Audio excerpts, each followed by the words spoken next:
Hey Joe, it's Folks here. In today's video, I'm going to break down 5 of the biggest trends that you should pay attention to within the print-on-demand world in the year 2025. Some of these are ones that I've been all in on for a little bit, but my hope in making the video is that this will help you to either course correct your current store or kickstart it in the new year. If you are just getting started, I do have a free print-on-demand course. It's called POD for Dummies. There is a link down in the description. It will show you how to build a Shopify print-on-demand store and get started with social media marketing. The first trend I am calling the year of the brand. Since I started print on demand in 2016, I have been focused on building my own brand, using Shopify to build my store and then using social media to get customers, rather than selling on a platform like Redbubble, Amazon, or Etsy. And I think 2025 is the year where we finally see more and more people shifting to this. In 2023, we saw this. In 2024, we saw this. And I think in 2025,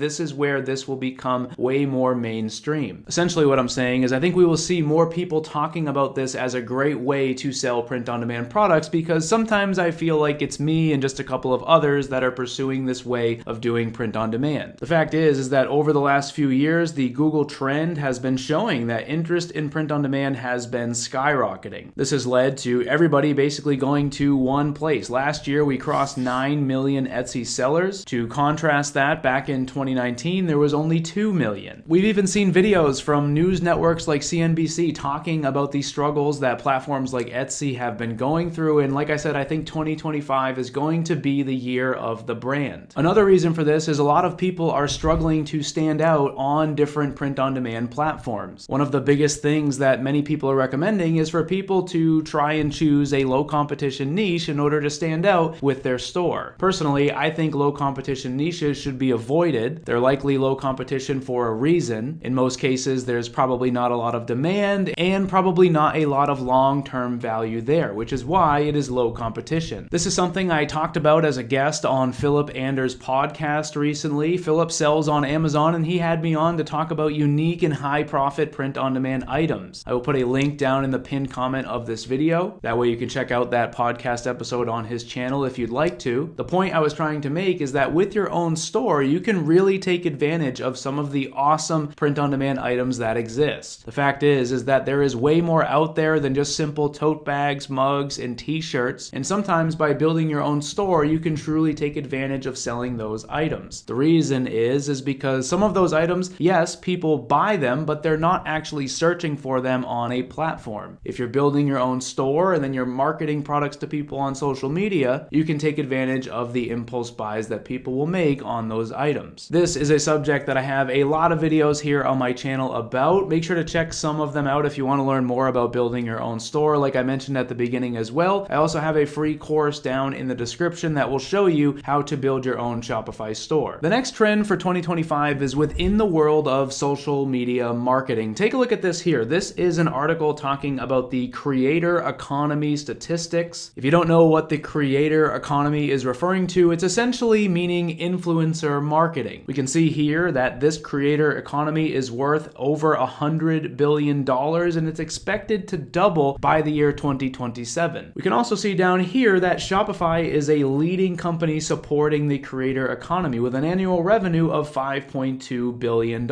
Essentially saying people with Shopify stores are taking advantage of the creator economy. Now, we already know that organic traffic is an awesome way to grow your own print-on-demand brand, essentially trying to get followers on social media through posting and then promoting products to those followers. That's something I've talked a lot about here on my channel. We also know that using ads on places like Facebook and on Instagram is a great way to target people in your niche and show them your items and make sales. But in 2025, I think influencers are going to be bigger than ever. This is something that I have been doing a lot of. I've documented it here on my channel, and I think it's honestly just the perfect fit for print-on-demand sellers. The idea is that you are going to be partnering with content creators inside of your niche. As I mentioned earlier, the statistics kind of speak for themselves about this growing way of marketing products. We see lots of big brands using influencers all the time to show us the items that they are offering, and I think in 2025 we are going to see more and more print-on-demand sellers take advantage of this. As I mentioned, I do have some videos on my channel showing my approach to this. The next trend is a new way to sell print-on-demand apparel. And when I say new way, I don't mean totally new, I just mean not that popular. The fact is that most people selling apparel are selling shirts, and as you know, t-shirts are rather low in profit. They're also extremely competitive. Over the last few years, print-on-demand companies have been launching tons of different all-over print items. That is a huge trend that I think is going to continue into the year 2025. The idea would be to, instead of making t-shirts for your niche, to focus on unique all-over print hoodies like this. And it's not just hoodies either. There are all-over print shoes that we can sell as print-on-demand sellers. We can also create all-over print leggings to offer as an apparel option on our store. You can also sell print-on-demand shorts like these that are all-over print. And this store here I don't think is print-on-demand. This is a pretty big brand. They have a lot of really awesome licensing deals that allows them to sell these Mickey Mouse and Snoopy designs, but this product, which is a button-up shirt, is a product that is available from print-on-demand suppliers. You can create all-over print button-up shirts like this. And really, the idea is to go from simple t-shirt designs like this to something a little bit more unique like this item here, or even some of the others that they have here on their store. Not only can you make a way more unique design that might appeal to people on a deeper level, but you can make more profits in the process. These are items that I've been doing reviews on my channel of for a little bit now. Make sure to check out some of my other videos if you want to see some of those product reviews. And mainly the idea in me even bringing it up or including it in this list is because I see a lot of people wanting to sell apparel, which is awesome, but there are so many other options out there besides just shirts, and they're definitely worth exploring. The next trend is another product category. What I'm talking about is print-on-demand home decor. Take a look at this here. This is a graph from a study about the world of print-on-demand, and you can see that the dark purple color, which is apparel, now makes up less than half of all print-on-demand sales. The one that we're focused on that is growing is the light blue one, home decor. You can see that it now makes up a quarter of all print-on-demand sales. In 2025, home decor for print-on-demand I think is going to continue to be a massive trend. One of my print-on-demand stores only sells home decor, and for many of you it could be a great fit for your niche. As print-on-demand sellers, we have the ability to sell lots of different types of wall art like this, or even metal signs like this store does here. This is a metal sign product that I have made videos about in the past. There's also lots of other decor options such as pillows or blankets, and the list goes on and on. One supplier that has a lot of really unique options is called Shine On. They have these really cool acrylic accessories. They've also got a whole line of blankets as well as a lot of really unique wall art. And the idea here is you can stand out in a competitive niche by offering some of these less competitive items, sort of like I was talking about at the beginning. These products are also great for personalization, which is our fifth and final trend. Selling personalized products is something that has been growing in popularity over the last couple of years. I think in 2025, especially as more print-on-demand companies make it easier to sell personalized items, we are going to see even more sellers offering personalized items for their niche. Now, I've always said that with personalized items, you can make more sales and more profits, but what I'm not saying is that in all cases you would want to do personalization. Selling non-personalized print-on-demand items is still something that is alive and well. When I say that you can make more sales with personalization, what I'm trying to say is that depending on your design, sometimes you will actually make more sales if you give the customer the ability to personalize it. And in turn, you can also sell it at a higher price, which means more profit for you. But again, I'm not saying that you have to do personalization. It is definitely a case-by-case thing. The idea would be to choose a niche and make a design for your product, but allow the customer to add some personalized text or even some sort of a personalized photo. I've got lots of videos here on my channel talking through different concepts for personalization. I even have some tutorials talking through personalizations as well inside of my free POD for Dummies course that I mentioned. And ultimately, I think in the year 2025, we are going to see more sellers catering to personalized designs. Again, though, that doesn't mean that if you're not doing personalization that you are going to be left behind or anything like that. I'm simply just making a list of the top 5 trends for 2025 that might be worth paying attention to, and personalization definitely has to be on that list. So let me know your thoughts. We've talked through 2025 being the year of the brand. We talked about influencer marketing. We talked about all over print apparel, home decor items, and personalization. Which one of those trends are you you currently going after on your store, and which ones do you plan to maybe shift to in the future? Let me know down in the comments below. Thank you for watching, and I will see you in the next video.